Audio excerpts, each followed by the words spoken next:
Hey there, welcome back to Straight Talk with Abby. Grab your coffee, get comfortable, and let me just say, I'm so glad to be back here with you today.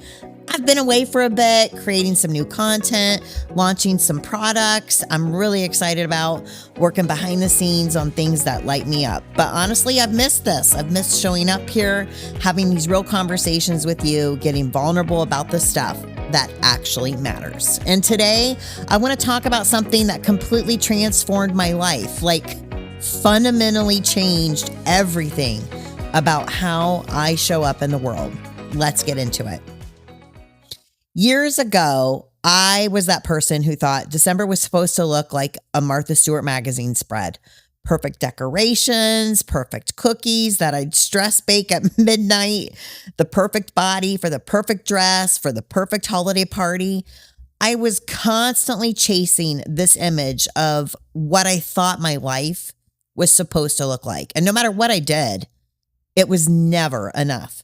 There was always someone doing it better, looking better, having it more together than me. And the exhausting part, I actually believed if I could just get it all perfect, I'd finally feel worthy. I'd finally feel like I was enough. But I don't live like that anymore. I genuinely don't. And I want to tell you exactly what changed, because if I can get from where I was to where I am now, and trust me, the gap was massive, you can too. Here's what I've learned, and this is the foundation of everything. When you come to a place of real, deep self-acceptance, not the Instagram version, but the actual messy, imperfect version, you stop needing everyone else's validation. When you're truly secure in who you are, when you know in your bones that you're a good person, when you're seeking God's approval instead of trying to impress people who honestly aren't even paying that much attention to you anyway, that's when you become free. And I mean really free. I don't care what people think about my decorations anymore. I don't care if someone thinks I've gained weight, or if my Christmas card isn't impressive, or if my place isn't perfectly styled, because I know who I am. I know my heart. I know I'm doing my best. I know I'm seeking God, and I know that's enough. That has to be enough, because chasing everyone else's approval, that's a game you'll never, and I mean never, win. When you're secure in that truth, you don't need any external validation to feel worthy. You're already worthy. You always have been. And realizing that and truly believing it, that's the freedom I'm talking about here. So how did I get here? What was the turning point? I would love to tell you it was one epiphany moment, a grand gesture, a big light bulb moment. But it wasn't. It wasn't one dramatic moment, honestly. It was just a series of small realizations that happened over time, like pieces of a puzzle that slowly came together. But there's one place where I've learned the most about what really matters, and where I continue to be reminded every single week what genuine gratitude and faith actually look like in action. And that's at church. And I'm going to point this out just because it's the truth. When I go to church, I get so overwhelmed with gratitude. I almost cry every single week. Like tears just come down, and I've stopped trying to hold them back or feel embarrassed about it, because at first when I started going, I was like, oh my gosh, this is so embarrassing. What's going on with me? But listen, the world is hard. It can be cold and harsh. And sometimes it just feels like it's getting harder and harder to find genuinely good people with pure intentions. And when I walk into church, it's like everything shifts. There's this peace, this comfort. I cannot adequately describe it into words. It's almost like I step into a different world for the time that I'm there. I feel the presence of God in a way I don't feel anywhere else. And it fills me up. It shifts me. And I haven't always had this peace. There was a time in my life when I drank to escape my life because I hated it so much. I wanted to just numb out, and I wanted to completely avoid dealing with what I was really feeling. And maybe you're doing that right now, or maybe you're escaping with some other type of coping mechanism. I lived through clinical depression, and I'm talking real dark, can't get out of bed for days depression, the kind where you can't see any light, where you really don't even want to see the light, where you can't even imagine feeling better. And God pulled me from that pit. He literally pulled me out when I couldn't save myself, when I had nothing left. So when I'm sitting in that pew and I feel his presence wash over me, when that inexplicable peace fills my chest, yeah, I cry. I get teared up because I remember where I was. I remember the darkness, and I'm so deeply grateful for where I am now, for the fact that I get to be here alive and present and feeling things again. So if you've been through a dark time in your life, or if you're going through a dark time in your life, I'm not trying to pretend I'm some holier than thou Bible thumping girl. I've had some times in my life that I wasn't on the right path, and I continuously still get strayed. But I know for one fact, I know for sure that when you have God in your life and when you have that peace, it's just something you can't describe. So if you've lost that connection, I'm not trying to push religion down your throat. I'm just offering you another way of coping, and that's with God. That's going to serve you much better than any kind of generic coping mechanism you might be using. So here's another story that I want to share with you that really puts things into perspective for me every week.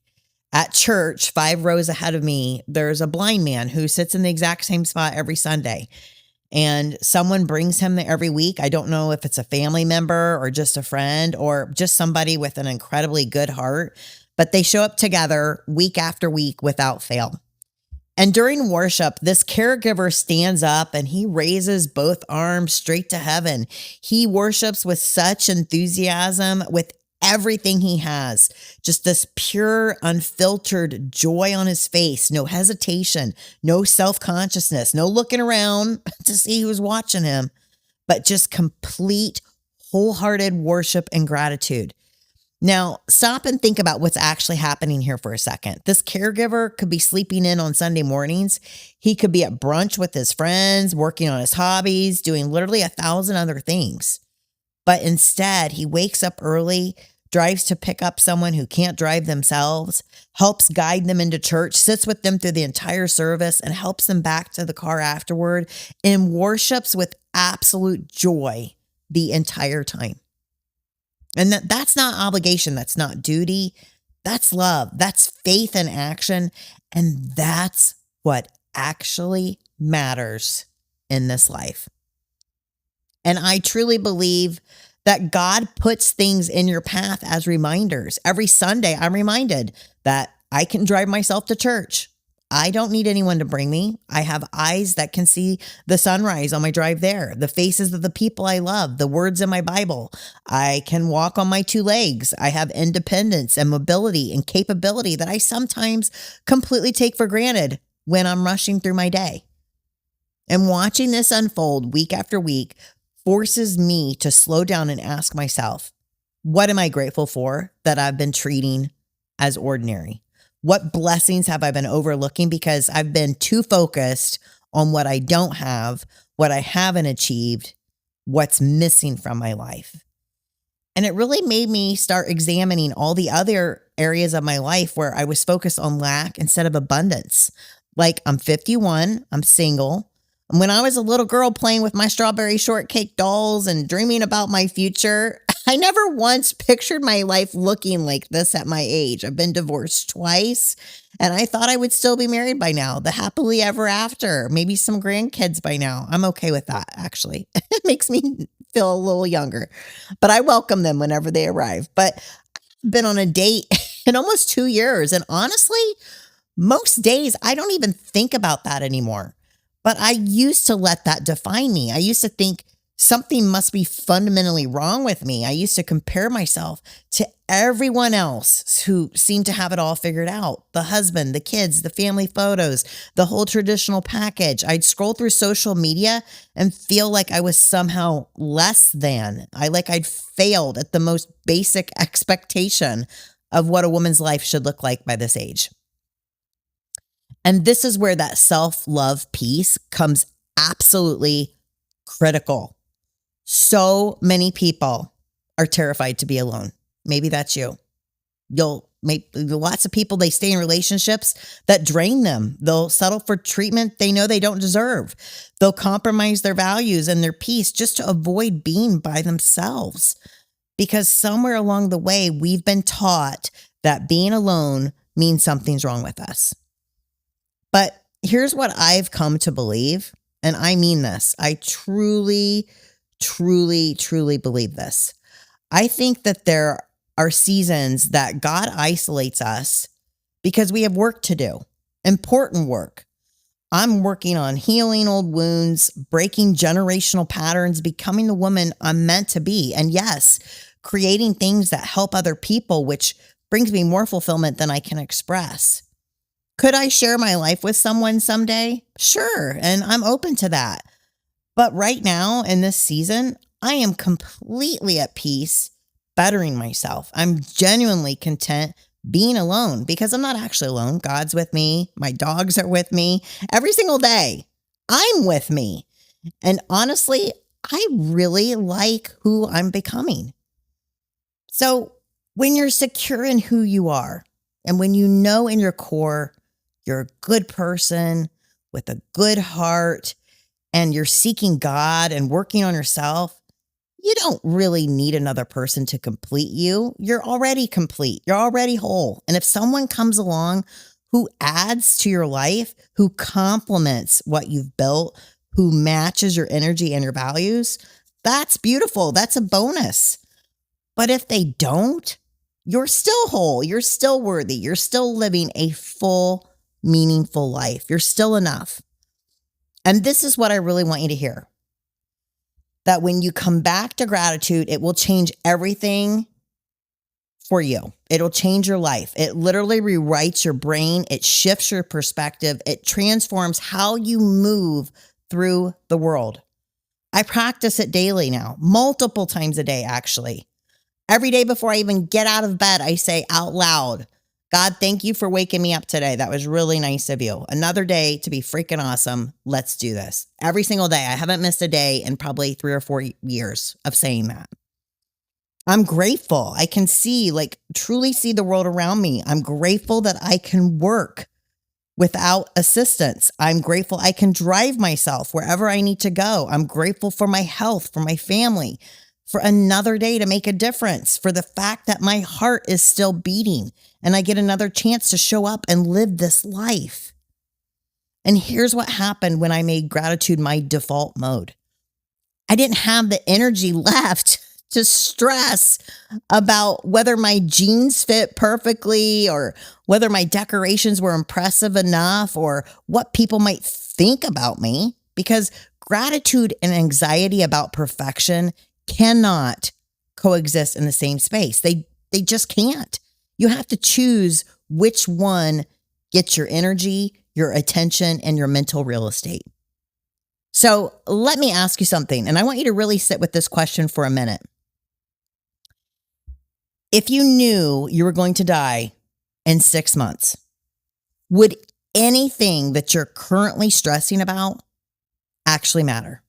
Would you care about 5 pounds on the scale, about perfect holiday decorations, about what some acquaintance you barely know thinks about your life choices?